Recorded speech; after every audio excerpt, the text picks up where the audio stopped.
শুধু বইটা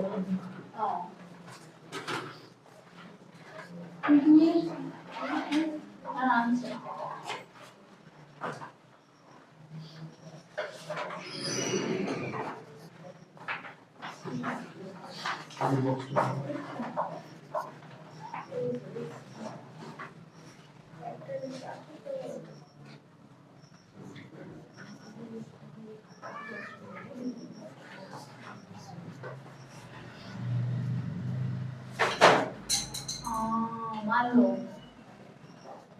যখন তোমার খাতার দরকার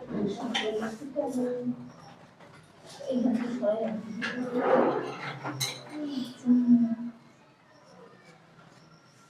এটা দেখি লেখা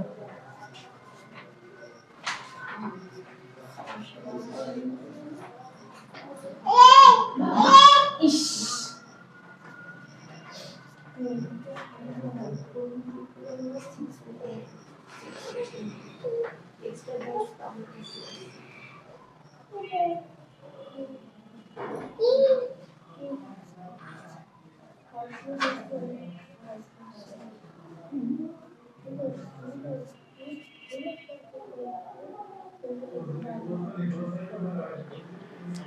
এটার বানানটা একটু ভুল হতে পারে, পেট্রা। এটা তোমাদের একটু দেখে নিও, আমার লেখার মধ্যে বানানটা ভুল থাকবে, এটা তোমার দেখে নিও। পেন্সিল হলো 4B অথবা 6B, matador, Livo, extra dark, Petra, এগুলোর মধ্যে থেকে তোমার দুটো পেন্সিল হয়ে যাবে। এই শোনা যায় না? শোনা যায় না? হ্যালো হ্যালো, আমি তো তোমাদের কথা শুনতে পাচ্ছি, শোনা যাচ্ছে না? হ্যালো, আর তো কথা বলে না। হ্যালো, কথা শোনা যাচ্ছে না। মানব, এই মানব, ওই যে লাইনে আছে কিন্তু কথা শুনতে পাচ্ছে না, দেখো তো সমস্যা কোথায়। হ্যাঁ, শোনা যাচ্ছে? হ্যালো, শোনা যাচ্ছে? আচ্ছা, আমি ওই তোমার বোর্ডের লেখা ক্লিয়ার বোঝা যাচ্ছে না? আচ্ছা, আমি বলে দিচ্ছি, তোমরা, হ্যাঁ আমি বলে দিচ্ছি, জোরে জোরে করে বলে দিচ্ছি, তোমরা একটু লিখে নাও যে তোমাদের ড্রয়িং শেখার জন্য কি কি লাগবে। আমি তো থিওরিটিক্যাল আলোচনা করছিলাম, ইতিহাস নিয়ে আলোচনা করছিলাম, তার মধ্যে যারা আবার আজকে যারা নতুন আসছে তাদের জন্য আবার খাতায় লিখে দিচ্ছি, বোর্ডে লিখে দিচ্ছি যে তোমাদের ড্রয়িংয়ের জন্য কি কি লাগবে। তার মধ্যে 1 নম্বরে খাতা 2টা, একটা হলো সাধারণ খাতা, আর একটা হলো কার্টেজ পেপারের খাতা, যেটা ছবি আঁকার জন্য লাগবে। আর লাগবে হলো পেন্সিল 4B অথবা 6B, তার মধ্যে নামগুলো হলো matador, Livo, extra dark, Petra, এই জাতীয় পেন্সিলের থেকে 2টা পেন্সিল কিনলে হবে। এখন শোনা যাচ্ছে?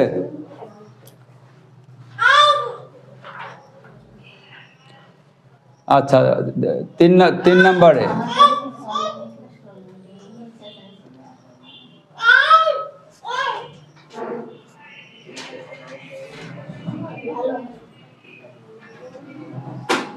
হ্যাঁ হ্যাঁ, দেওয়া যাবে, তোমার এটা লাইনে দেওয়া যাবে, তুমি একটু পরিষ্কার করে লিখো বা একটু একদম বড় করে লিখো।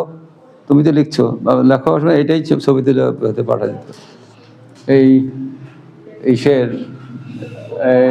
হ্যাঁ, দেওয়া যাবে। এটা হলো ইরেজার। ইরেজার বানানটা কি হবে?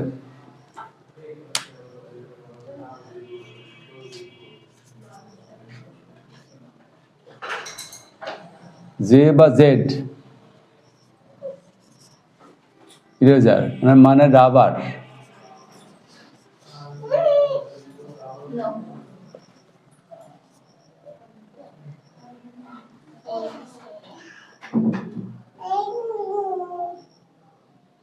রাবার একটা নিলেও হবে, soft.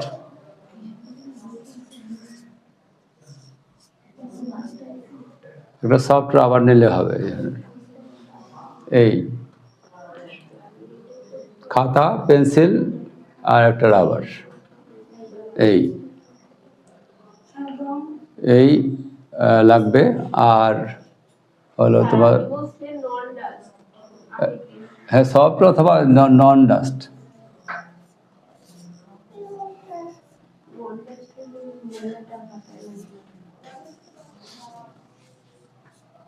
Non dust, soft rubber অথবা নন ডাস্ট লেখা থাকে ওর পরে, নন ডাস্ট। ওইটা হলো তোমার যে ফেবার ক্যাসেলের একটা রাবার আছে, সেটা হলো নন ডাস্ট। এই আর 4 নম্বরে হলো তোমার রং, না রং,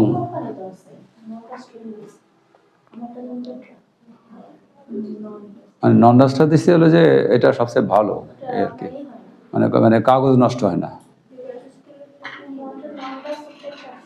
আচ্ছা, ইসের রঙের ক্ষেত্রে হলো ডায়মন্ড।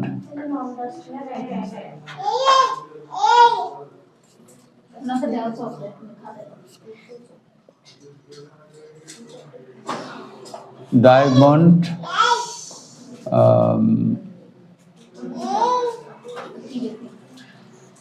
আমরা বলি সুতা পেন্সিল।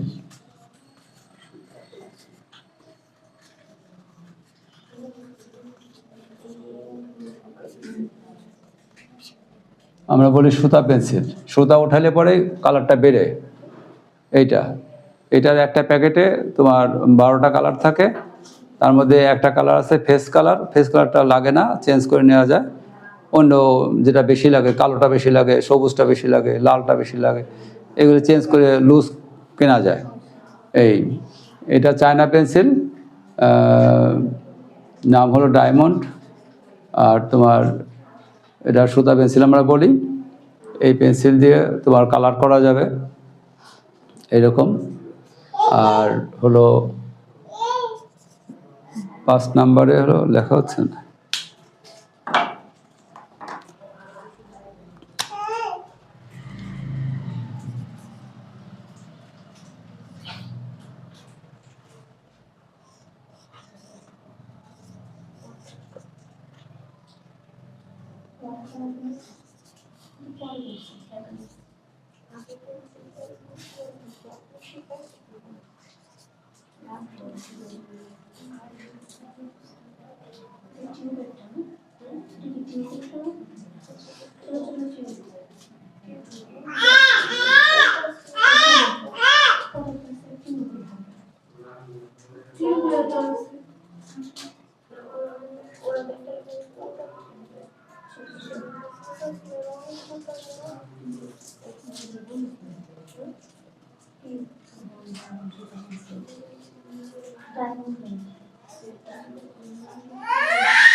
আচ্ছা 5 নম্বরে বললাম হলো ওয়াটার কালার বা জল রং।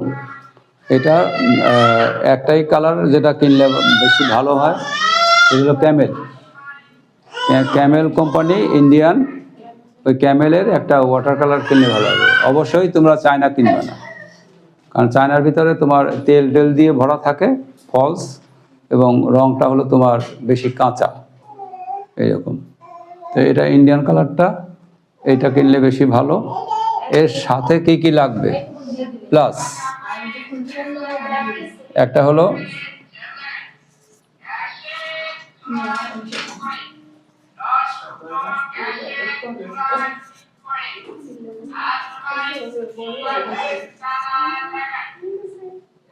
কালার প্লেট,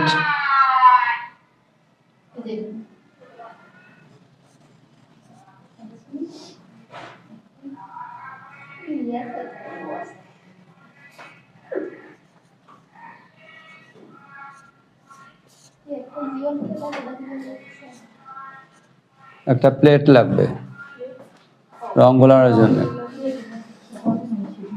প্লাস হলো তুলি, তুলির আবার সংখ্যা আছে তোমার এদিকে 2, তারপরে তোমার হলো 6, তারপরে 8, 12, এই 4টে তুলি হলে যথেষ্ট। আগের দিন আবার 2, 4, 8, 12 দিচ্ছিলাম। 2, 4 দিয়েছিলাম না, 2, 4, 8, 12। এই তো এই আমি করে দিই 4 অথবা 6, বুঝো নেই, এরকম হলে হবে। আচ্ছা,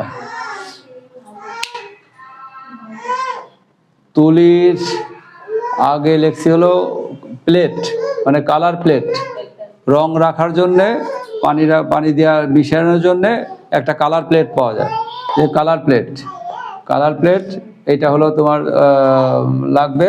আর লাগবে তুলি, তুলির ভিতরে আছে তোমার 2, 4 অথবা 6, 8, 10 অথবা 12।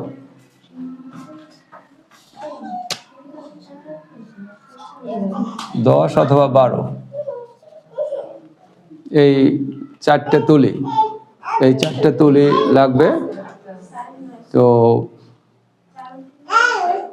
এইটা আর ওই পেন্সিল স্কেচ এগুলো করার জন্য তো পেন্সিল আছেই, আর পেন্সিল স্কেচ করতে হবে তো কাগজের পর, আর ওয়াটার কালার করতে হবে কাগজের পর, এর জন্যে কার্টিজ পেপার।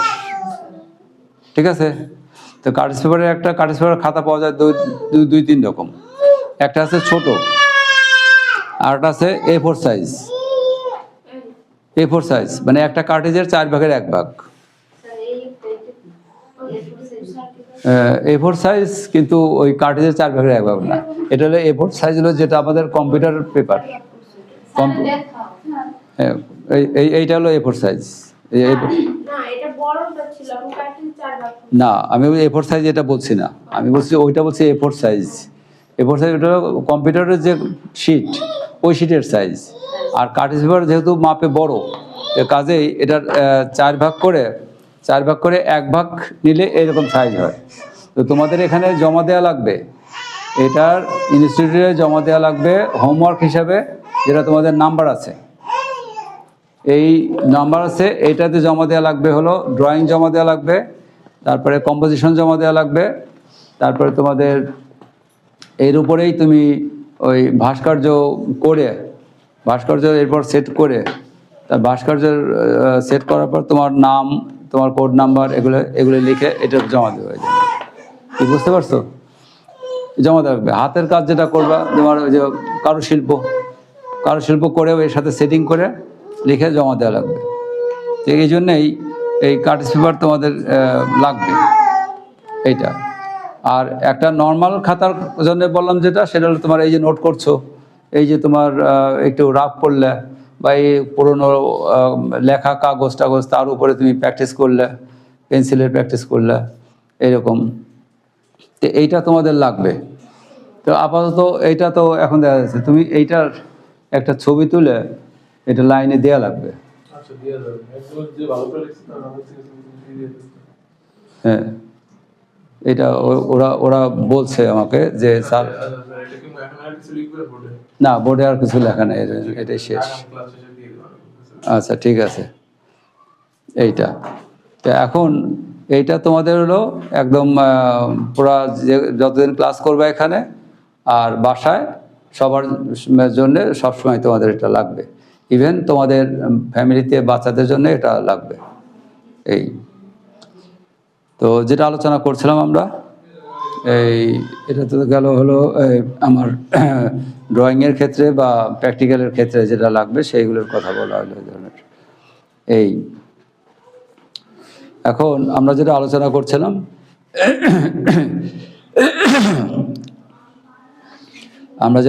করছিলাম, সেটা হলো এই প্রাগৈতিহাসিক শিল্পকলার সাইটটা কিভাবে আসলো এটা নিয়ে আলোচনা করছিলাম।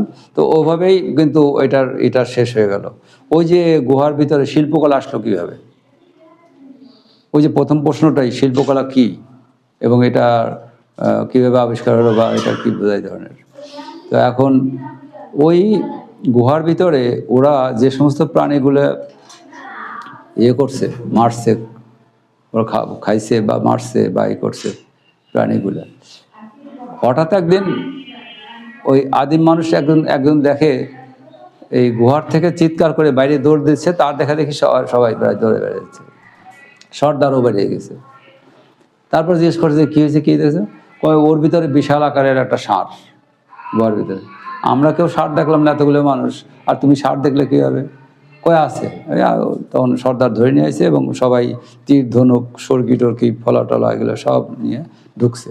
ষাঁড় থাকলে তো আমরা মারবই, ও তো আমাদের কাছে আরও সহজ। এখন যা দেখা যায় কিছুই নেই। এখন ও বলে যে এই যে ওয়াল আছে, কেউ দেখে নাই, ও দেখে। তখন সর্দার করছে কি, তোমার বলছে তুমি একটা কাজ করো, ওই যে পশুর রক্ত যেখানে জমা পড়ছে করছে, রক্ত নিচ্ছে আর ওই লোম দিয়ে ওই লেজের লোম টম বড় ওগুলো দিয়ে আর হাড়ের সাথে বাঁধে নিয়ে ওইটার তুলি বানাইছে। আর করছে কি তোমার ওই পাথর দিয়ে, যেটা শক্ত পাথর, ওই দিয়ে বাইরে বাইরে ওইখানে কয় দাগ দাও, পাথরের পর তখন দাগ দিছি, দাগ দিয়ে এইবার তুমি কালার দাও, রং দাও, এই রং লাগাও। যেই রং লাগাইছে আবার সব দৌড়ে বেরিয়েছি। তখন ফুটে উঠছে ব্যাপারটা যে এটা সত্যি সত্যি তো সেই রকম একটা ষাঁড়। আবার সব দৌড়ে বেরিয়েছে, তখন আবার ঢুকছে, না আসলে ষাঁড় না, ওইটা তো আমরা নিজেরা বানালাম এইটা। তো এইটা থাকলো। তখন সর্দার বলছে যে একটা কাজ আমাদের ভালো হলো, কি হলো, আমরা এইটার উপরে ওই তীর ধনু অভ্যাস করব, যে পশুর কোন জায়গা মারলে পরে সেই পশুটা তাড়াতাড়ি মরে। তখন দেখে যে গলার থেকে মাথা পর্যন্ত এইটুকু জায়গা লাগালে পরে সেটা তাড়াতাড়ি করে মরে, তাড়াতাড়ি আহত হয়, তাড়াতাড়ি করে শেষ করা যায়। তখন এরা এখান থেকে প্র্যাকটিস করে তারপর বেরিয়েছে। এই হলো ঘটনা। তাহলে কি ছবি শুরু হলো তো, শিল্পকলা শুরু হলো তো। এখন সর্দার বললো যে এই গুহা ভরে আমরা যত প্রাণী মারি এদের ছবি আঁকো সব, ইভেন আমাদের ছবিও আঁকো। তখন ওদের সেই আঁকার ভিতরে ওরা সামনাসামনি আঁকতে পারে নাই। সামনাসামনি নাক কীভাবে হয়, চোখ কীভাবে হয়, ঠোঁট কীভাবে হয়, এরা পারে না, সাইড থেকে পারে। সরি, হ্যাঁ আমি ক্লাসে।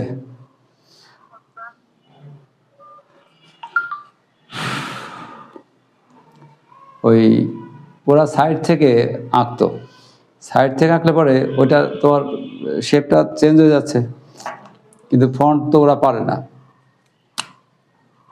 সাইড থেকে আঁকলে কি হচ্ছে, এই হচ্ছে, দেখো খেয়াল করো,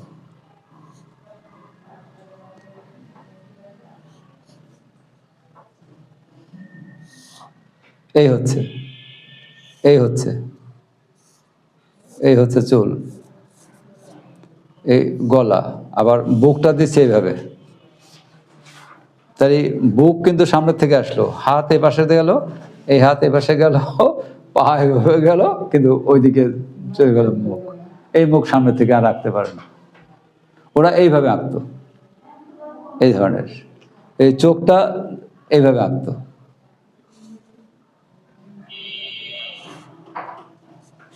তাহলে কি হলো, সামনের থেকে। তাহলে দেখো ওরা কিন্তু পারে না, সাইড থেকে ফেস আঁকলো বাট চোখটা আঁকলো কিন্তু সামনের থেকে, ওরা এটা পারে না। তো এইটা আবিষ্কার হলো অনেক অনেক বছর পরে যায়, এইটা আবিষ্কার হলো, এই যে শিল্পকলা শুরু হলো। যে ওরা যে আঁকাকি করে গেছে, আরও অনেক কিছুই করে গেছে। পরবর্তী যে আমরা আরও অন্যান্য সভ্যতায় আসবো, তখন তারা বিভিন্ন হাঁড়ি পাতিল তৈরি করছে, নকশা তৈরি করছে, যে নকশাগুলো এখনো পর্যন্ত কিন্তু আমরা ব্যবহার করছি, যে ডিজাইনগুলো আমরা এখনো ব্যবহার করছি। তুমি সাধারণত এর কথাই চিন্তা করো, জামদানির কথাই চিন্তা করো, কত হাজার বছর আগের সেই জামদানির ডিজাইন শুরু হয়েছে, এখনো এটা চলছে। খেয়াল করছেন? কিন্তু ওরা চেঞ্জ করতে পারছে না। কেন চেঞ্জ করতে পারবে না? কারণ জামদানির ডিজাইনটাই হলো সুতির ভিতরে সুইটা এমনভাবে পড়বে যে ওরা ইচ্ছা করলেই সেটারে গোল করে ফুল বানাতে পারছে না, গোল করা যাবে না। যেমন চট, বা তোমরা যে বাসায় কেউ কেউ তোমরা জানো যে সেলাই করাটা যে কীভাবে জানো, যে চটের যে ছিদ্রগুলো আছে, ছিদ্রগুলো আমার মিলাই যাওয়া লাগবে, মিলাই না গেলে পরে ওইটার সেলাই করা যায় না। এরকম ইচ্ছা করলেই ওটারে পেন্সিল দিয়ে গোল করে রাউন্ড করে আমি সুন্দর বানালাম, এরকম করা যায় না। তো যাই হোক, তো সেখান থেকে শুরু হলো শিল্পকলা। পরবর্তীতে আমরা আরও বিভিন্ন সভ্যতা পড়ব। সেই সভ্যতাগুলোর ভিতরে দেখা যাচ্ছে যে ওই এক একটা সভ্যতা গেছে হয়তো ২-১ হাজার বছর পার হয়ে গেছে, এক একটা সভ্যতা গেছে ২-১ হাজার পার হয়ে গেছে। তখন ওখানে তোমার সন লেখা আছে যে খ্রিস্টপূর্ব কত অব্দ, এরকম লেখা আছে। তাই অত বছর চলে গেছে, আস্তে আস্তে ডেভেলপ হয়েছে। আবার আর পরবর্তী আর এক সভ্যতা আসছে, ওইখানে আরও ডেভেলপ হচ্ছে, কোনো একটা সাইড নিয়ে আরও ডেভেলপ হয়ে গেছে, শুধু আর্ট নিয়ে না, দেখা যাচ্ছে কি হয়তো মেডিকেল সাইড নিয়ে ডেভেলপ হয়ে গেছে কোনো একটা সাইড। এইরকম দেখা যাচ্ছে যুদ্ধক্ষেত্রে কী কী লাগে সেগুলো ডেভেলপ হয়ে গেছে। কারণ আগে তো ওইটা হলো কমন ছিল, সেটা হলো যে এই রাজার সাথে এই রাজার যুদ্ধ, একই দেশের ভিতরে। ধরো রাজবাড়ির সাথে ফরিদপুরের যুদ্ধ, কারণ এখানকার রাজা একটা, ফরিদপুরের রাজবাড়ির রাজা আর একটা, দুইজনের দুই রাজা যুদ্ধ করে কে কার দখল করতে পারে। তাহলে এখানে মূলত লাগছে হলো সৈনিক আর যুদ্ধের সরঞ্জাম। তো এটা নিয়ে বেশি গবেষণা ছিল আগে। আর কিছু কিছু সভ্যতায় আমরা দেখা যাচ্ছে যে ওরা এই যুদ্ধের পাশাপাশি ওরা শিল্পকলা প্লাস তোমার হলো মেডিকেল সায়েন্স, এইগুলো নিয়ে ওরা গবেষণা করছে এবং বেশ কিছু আবিষ্কার করছে। ইভেন অনেক পরে এসে হলেও আমরা দেখতে পাচ্ছি যে তোমার কবিতা, গান, এগুলো নিয়ে ওরা চর্চা করছে এবং বেশ আবিষ্কার করছে। আমরা পরবর্তীতে রোমান সভ্যতায় যাব। সম্ভবত রোমান শেষ হয়েছে, তাহলে আজকে আর রোমান মিশরীয় সভ্যতা। মিশরীয় সভ্যতা শুধু একটু টাচ দিয়ে দিয়ে এটুকুই। আমরা পরবর্তী ক্লাসে মিশরীয় সভ্যতা আলোচনা করব মেইনলি। মিশরীয় সভ্যতার ভিতরে তোমার মিশর, পাকিস্তানের যে নীলনদ নদী, আর এই সভ্যতাগুলো কিন্তু সবই নদীর সাইডে আবিষ্কার হয়েছে, সব সভ্যতা। মনে করো যে যদি 20টা সভ্যতা পাই আমরা কথায়, তার দেখা যাচ্ছে যে 15টাই নদীর সাইডে। তো এরও একটা কারণ আছে এই সভ্যতাগুলোর। কারণ তখন চলাচলের একমাত্র বাহন ছিল কি? জাহাজ, নৌকা, এই জাতীয় কিছু। যার ফলে ওরা যোগাযোগ করবে কীভাবে, যাবে কীভাবে? সমুদ্র পথ ছাড়া আর কোনো পথ নেই। এই কারণেই হলো নদী কেন্দ্রিক বা সমুদ্র কেন্দ্রিক সভ্যতাগুলো গড়ে উঠছে, সব ওই সমুদ্রের পাড়ে, নদীর পাড়ে, এগুলো গড়ে উঠছে। তো যাই হোক, তো আমরা ওই মিশরের যে সভ্যতাটা, এই মিশরের সভ্যতা আমাদের খুব কাছাকাছি সভ্যতা, এটা মানে খুব দূরের সভ্যতা না। এই মিশরের আমরা পাই, মিশরের মধ্যে ওরা নগর সভ্যতাটার পর জোর দিছে বেশি। আমি যে বললাম একটু আগে যে কোনো সভ্যতা তোমার এই সাইডটা আলাদা আলাদা সাইড গড়ে উঠছে।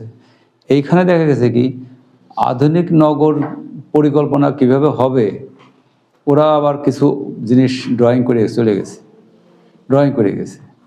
ওইটা দেখে আমরা বুঝতে পারি যে ওদের কিছুটা হলেও অন্যদের থেকে, অন্য রাষ্ট্রের যারা আগাইছে, সভ্যতাগুলো আগাইছে, তার থেকে ওরা ভিন্নভাবে একটু আধুনিকের দিকে আগাইছে। এইরকম মিশরের।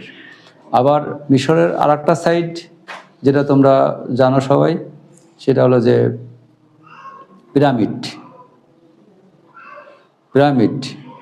এর আবার একটা কাহিনী আছে, কাহিনীটা আজকে বলবো না, এর কাহিনী তোমরা কিছু জানো, আর আমি কিছু টাচ দিয়ে দেবো, বলবো। এই মিশরে কিন্তু এই পিরামিড এটা আবিষ্কার হয়, এবং মিশর কিন্তু মানে যুদ্ধক্ষেত্রে অনেকবার পরাজয় হয়, অনেকবার জয়ী হয় এইরকম। এখানে তোমার তখন ওই জাতি ভাগও চলে আসে মিশরের পরবর্তীতে। এই নীল নদ নামে একটা নদী ছিল মিশরের, খুব বিশাল নদীর অবস্থা। তো কেউ মারা গেলে পরে ওই তারে নদীর পাড়ে ফেলে রেখে আসতো। তো ফেলে রেখে আসলে পরে দেখা যায় যে সমুদ্রের কারণে হোক, বাতাসের কারণে হোক, আর এই কারণে ওরা তোমার ওটা পচতো না। এরপর আবিষ্কার করলো হলো প্যাপিরাস, একটা গাছ, প্যাপিরাস নামে একটা গাছ আবিষ্কার করলো। এটা অটোমেটিক্যালি হয়ে গেছে। দেখা যায় এই গাছটা দিয়ে কোনো কাটা জায়গা, কোনো আঘাত করতে জায়গা লাগাই দিলে পরে ওই জায়গাটা তাড়াতাড়ি সেরে যায়, বা ওই জায়গা পচে না এরকম। এইটাকেই কাজে লাগায় ওরা ওই মৃত দেহটারে ওরা প্যাপিরাস গাছ দিয়ে সম্পূর্ণভাবে পেঁচায় রেখে ওই ফেলে রেখে আসতো। কিন্তু আবিষ্কার করলে কী হবে, ওই যে নদীর ধারে ফেলে রেখে আসছে, ওই প্যাপিরাস গাছের জঙ্গলের ভিতরে ফেলে রেখে আসছে, যার ফলে ওইটা তোমার পচে নেই। ওইটার থেকেই ওরা এটা পাইলো। পাওয়ার পরে পরবর্তীতে যে কোনো লাশ মারা টারা গেলে পরে ওরা ওই লতা পাতা দিয়ে ওই প্যাপিরাস গাছে দিয়ে ফেলে রেখে আসতো, বছর পর বছর ওইটা অবিকৃত থাকতো। পরবর্তী এটা কাজে লাগালো ওই রাজা ফেরাউনের ইয়েতে কাজে লাগালো, যে তাকেও ওইভাবে ওরা রাখছিল। এরকম রাখার কারণে দীর্ঘ বহু বছর ওই একইভাবে ছিল এরকম। তো ওই পিরামিডের ভিতরে ওরা কিন্তু ওই রাজার সমস্ত টাকা পয়সা ধন দৌলত যা ছিল তার খাবার দাবার পর্যন্ত ওই ভিতরে দিয়ে দিত, ওই পিরামিডের ভিতরে দিয়ে ওটা বন্ধ করে দিত। ওরা ভাবতো, এখানেও কুসংস্কার, ওরা ভাবতো যে এই রাজা যতদিন এখানে মৃত অবস্থায় থাকবে তার ক্ষুধা লাগবে না, ক্ষুধা লাগলে খাবে কি, এগুলো খাবে, তার যদি কিছু পরা লাগে পরিধান করবে। মানে এই একটা ভুল ধারণা বা একটা কুসংস্কারের ধারণা থেকে ওটা তোমার এইভাবে করতো। এটা পরবর্তীতে আমরা মিশরে এটা আবিষ্কার দেখি এরকম। তা আপাতত এইটুক মিশর সম্পর্কে এইটুক মোটামুটি একটা ধারণা থাকলো। তোমরা তো নোট পাবাই, আর মিশর সভ্যতা পড়লে পরেই বুঝতে পারবে এই ধরনের অবস্থা। তো 1 ঘন্টা হয়ে গেছে? আচ্ছা ঠিক আছে, তাহলে আমরা মোটামুটি 10 মিনিট রেস্ট দিয়ে তারপর আমরা প্র্যাকটিক্যাল ক্লাসে চলে যাব। এই তো এখন হলো আমরা দেখব যে তোমরা যেগুলো ড্রয়িং করে আনছো, আর এই যে আমি যে ড্রয়িংগুলো যেগুলো করাই, এগুলো তোমাদের প্রত্যেকের বাসা থেকে 1-2 করে কাজ নিয়ে আসতে হবে। এখান থেকে বাছাইকৃত কাজ যেটা ভালো হয়েছে সেইটা তোমরা কোড নাম্বার দিয়ে তোমার নাম টাম দিয়ে এখানে জমা দেবে, কারণ এটার নাম্বার আছে। এই নাম্বারটা সম্পূর্ণ স্যারের হাতে এরকম। আচ্ছা দেখি তোমারটাই আগে দেখি।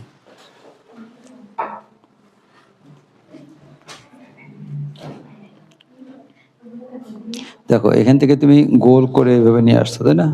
কিন্তু না, এটা তো চাল, এটা চাল চাল আলাদা হয়ে যাবে। এটা যেমন আলাদা হয়েছে এটাও আলাদা হয়ে যাবে, তাহলে এখান থেকে একটা দাগ পড়বে। হ্যাঁ তা হোক, কিন্তু দাও না, কিন্তু তোমার একটা লাইন থাকবে, থাকে তার উপরে তুমি নিতে, বুঝতে পারছো ওটা? হ্যাঁ ঠিক আছে, ওটা দেখা যাচ্ছে না, কিন্তু এখানে মাথা পর্যন্ত আসবে। আর ঘরের থেকে ঘরের জানালা হয়ে গেছে বড়, দরজা হয়ে গেছে ছোট, মানে এইটুকু তোমাদের এই জিনিসটা কিন্তু তোমাদের সবার ভুল হবে। সেটা হলো মেজারমেন্ট, যেটাকে বলে প্রপোর্শন। এইরকম এর সুন্দর একটা গল্প আছে, এই গল্পটা একটু না এখন বলা যায়, কারণ আমি তো এখন লাইনে নাই। শুনছে নাকি কেউ? হ্যালো হ্যালো, লাইনে আছে? হ্যাঁ, আমি কিন্তু এই সুন্দর একটা গল্প বলবো, মানে ইয়ের উপরে, এই তোমার ড্রয়িং ক্লাসে যখন নেব সেই ক্লাসে সাহায্য করবে এই গল্পটা। এটা হলো তোমাদের যেটা বিষয় আছে কম্পোজিশন, এই কম্পোজিশন তোমাদের পরীক্ষা দেওয়া লাগবে, আর একটা কাজ এখানে জমা দেওয়া লাগবে। আর তোমরা যারা বাইরে আছো তোমাদের প্রত্যেকের কিন্তু এই প্রতিটা ক্লাসের ড্রয়িংগুলো এখানে জমা দেওয়া লাগবে। এখানে নাম্বার আছে অনেক, এই নাম্বারটা তোমাদের সাহায্য করবে অনেক। এই তো যাই হোক, এটাকে বলে হলো প্রপোর্শন, মানে অর্থাৎ তোমার হলো এই তুলনামূলক, তুলনা করা, বড় ছোট, দূরে কাছে, ব্রাইট কালার, আর হলো অনুজ্জ্বল বলতে ড্যাম কালার না, এই টাইপের কিছু বলবো, বা তোমার অফ কালার। তো ব্রাইট কালার, অফ কালার, এই সব কিছুই কিন্তু তোমার ওই কম্পোজিশনের মধ্যে পড়ে। আর এই ছোট বড় সামঞ্জস্যের মধ্যে পড়ে এইটা। তো এখানে আমি একটা ছবি দেখছি, একজন করে নিয়ে আসছে, মানে সেখানে সে তার ঘরের থেকে জানালা, ঘরের সাথে জানালা অনেক বড় এবং দরজা অনেক ছোট, এরকম। তোমাদের কাছে হাসি আসবে ঠিকই এগুলো দেখলে পরে, কিন্তু আমাদের কাছে হাসি আসবে না। হ্যাঁ, এটা শিখতে আসছে এখানে, তো হাসি আসুক হাসবা, হাসি আসলে হাসবো, এটা স্বাভাবিক। এইরকম হাসি তো আসতেই পারে, রাইট। আর এখানে দেখো যে ঘরের যে মাটির দেয়ালটা দিছে, ডোয়াটা দিছে, একটা কাত হয়ে চলে গেছে একদিকে, আর একটা সোজাটা আছে, ঠিক আছে। তো এরকম ভুল ভ্রান্তি কিছু আমাদের থাকবে, হবে। তো আমি ওই বোর্ডে ড্রয়িং করে দেখা গেছিলাম যে তাল গাছ কেমন, কলা গাছ কেমন, তারপরে ঘর কেমন, এরকম। তো সে একটা পুরো দৃশ্য এঁকে নিয়ে আসছে।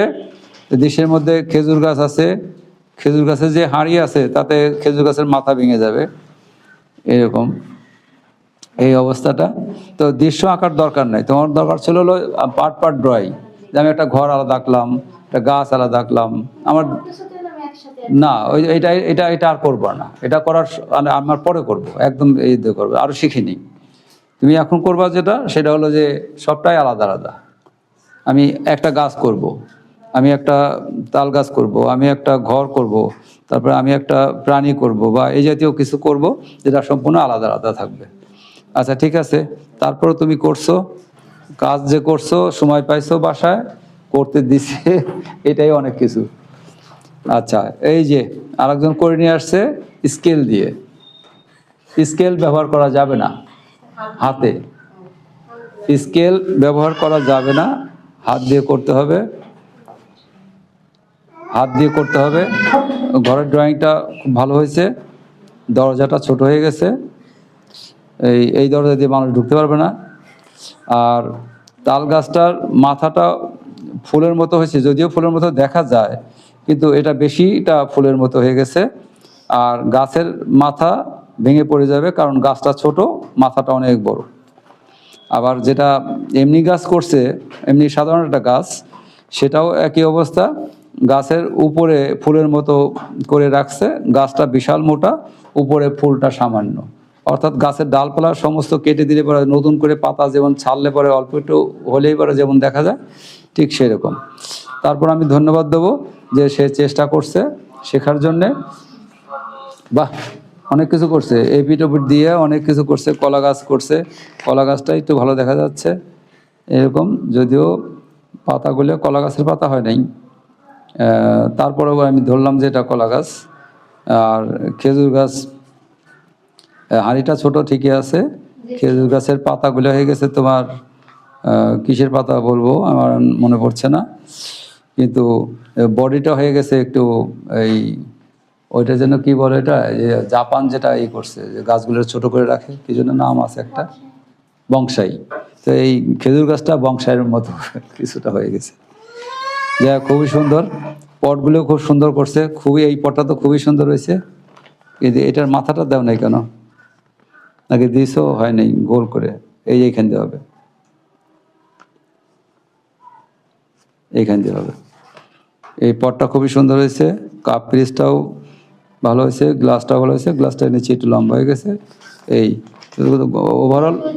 ওভারঅল ভালো। এরকম। গুড, আগাইছো তুমি। স্যার আজকে বলবো না, শিখে গেলাম। হ্যাঁ, তাই ভুল হয়েছে। তুমি করো নাই? হ্যাঁ, তোমার আবার হয়েছে হলো ওই উল্টাটা কিরকম, ওই যে বললাম যে গল্প করো, যে গল্পটা করতে যাচ্ছি, পার্সপেক্টিভ বা কম্পোজিশন বা ছোট বড় তুলনা, তো তোমার হলো সব ছোট হয়ে গেছে। হ্যাঁ, তোমার হলো সব ছোট হয়ে গেছে। এক পেজে তুমি সব শেষ করে দিছো, তা না, এক পেজের পরে তো তুমি 2টা 3টা করো, এর বেশি করার দরকার নেই। তাহলে একটু